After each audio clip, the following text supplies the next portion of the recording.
Shalom kawan-kawan yang terkasih. Selamat datang kembali dalam renungan firman Tuhan harian kita. Hari ini kita memasuki renungan hari keempat dengan membaca dan merenungkan 3 bagian firman Tuhan, yaitu Kejadian pasal 4, Mazmur pasal 4, dan Matius pasal 4. Walaupun ketiga pasal ini ditulis pada waktu yang berbeda, ada satu benang merah yang sangat kuat yang menghubungkan semuanya, yaitu tentang pergumulan hati manusia menghadapi dosa, tekanan hidup, dan pencobaan. Melalui firman Tuhan hari ini kita akan belajar bagaimana menjaga hati kita supaya tetap hidup benar di hadapan Tuhan. Mari kita renungkan bersama.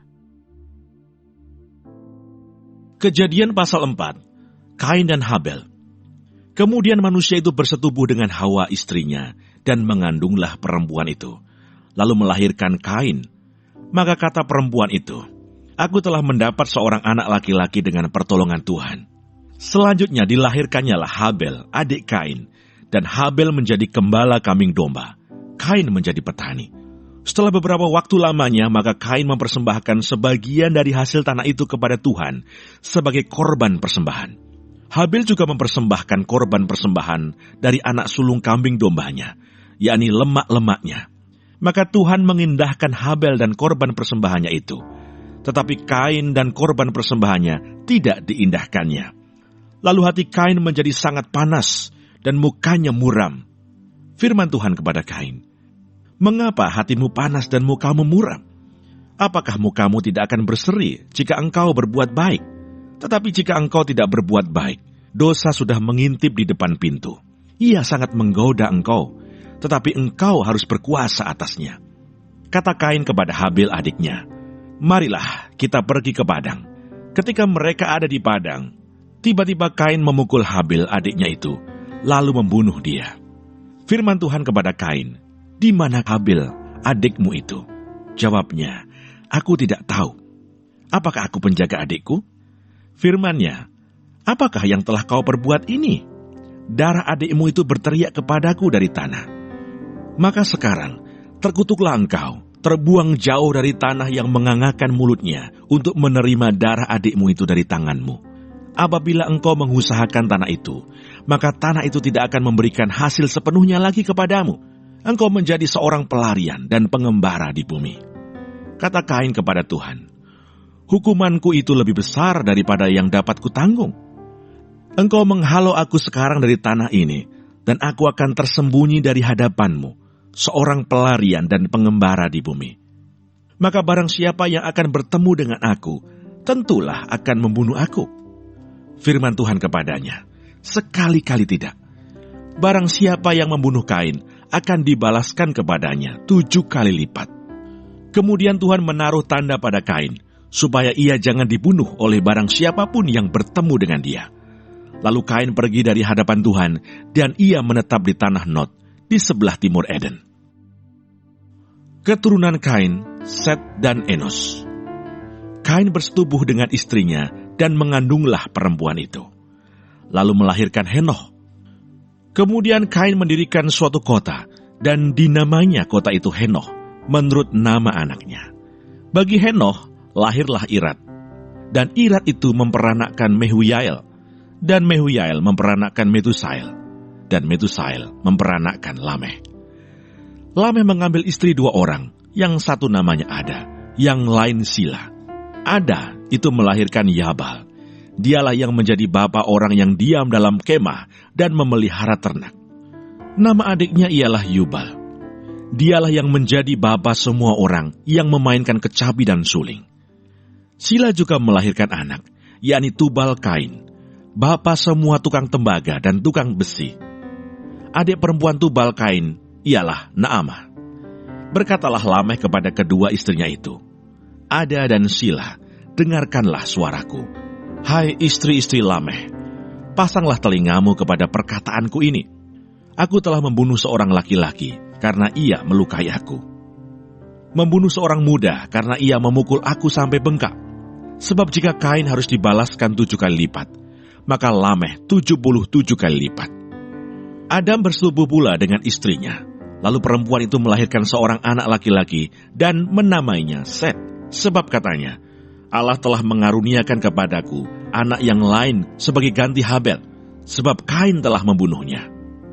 Lahirlah seorang anak laki-laki bagi Set juga, dan anak itu dinamainya Enos.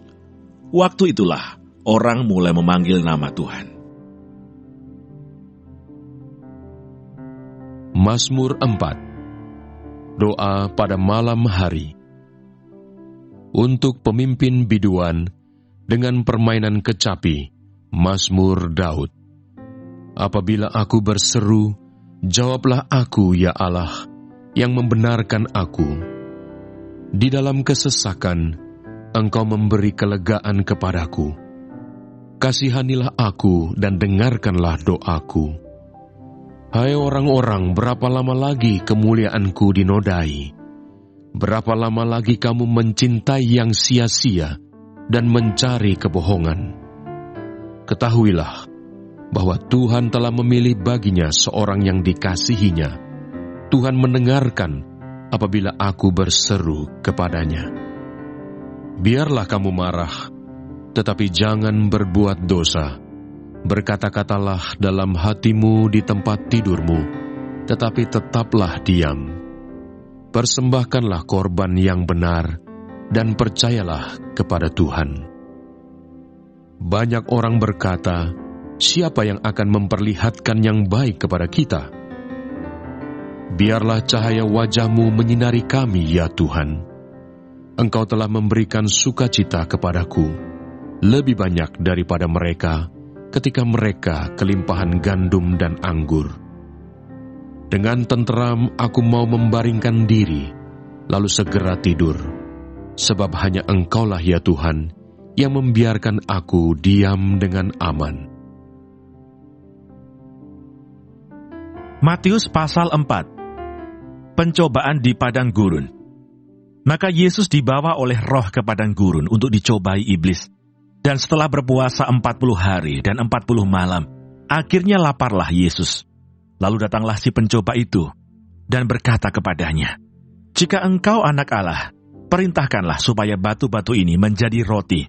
Tetapi Yesus menjawab, "Ada tertulis, manusia hidup bukan dari roti saja, tetapi dari setiap firman yang keluar dari mulut Allah." Kemudian iblis membawanya ke kota suci, dan menempatkan dia di bubungan bait Allah. Lalu berkata kepadanya, "Jika engkau anak Allah, jatuhkanlah dirimu ke bawah, sebab ada tertulis, mengenai engkau, ia akan memerintahkan malaikat-malaikatnya, dan mereka akan menatang engkau di atas tangannya, supaya kakimu jangan terantuk kepada batu."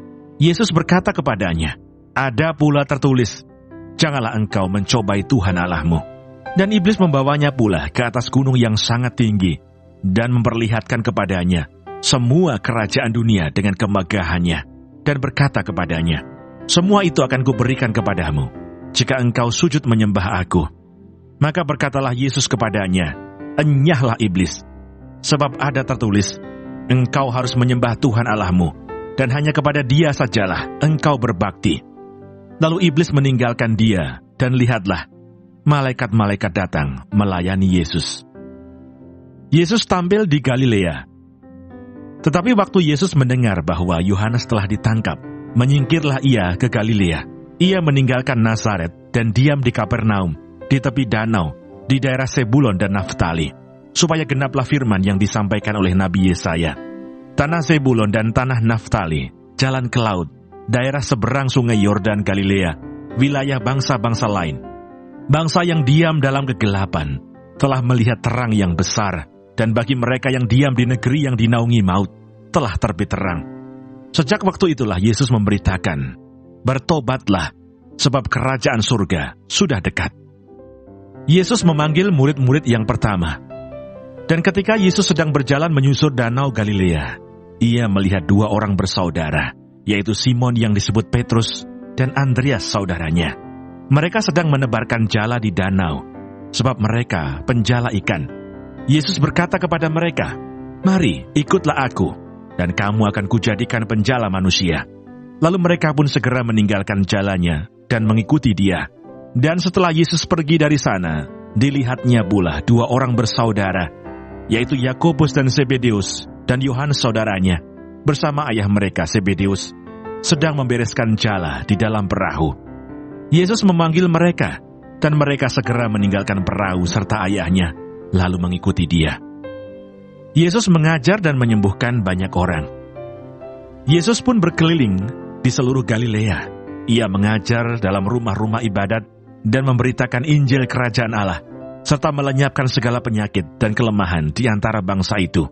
Maka tersiarlah berita tentang Dia di seluruh Syria, dan dibawalah kepadanya semua orang yang buruk keadaannya, yang menderita pelbagai penyakit dan sengsara, yang kerasukan, yang sakit ayan, dan yang lumpuh. Lalu Yesus menyembuhkan mereka.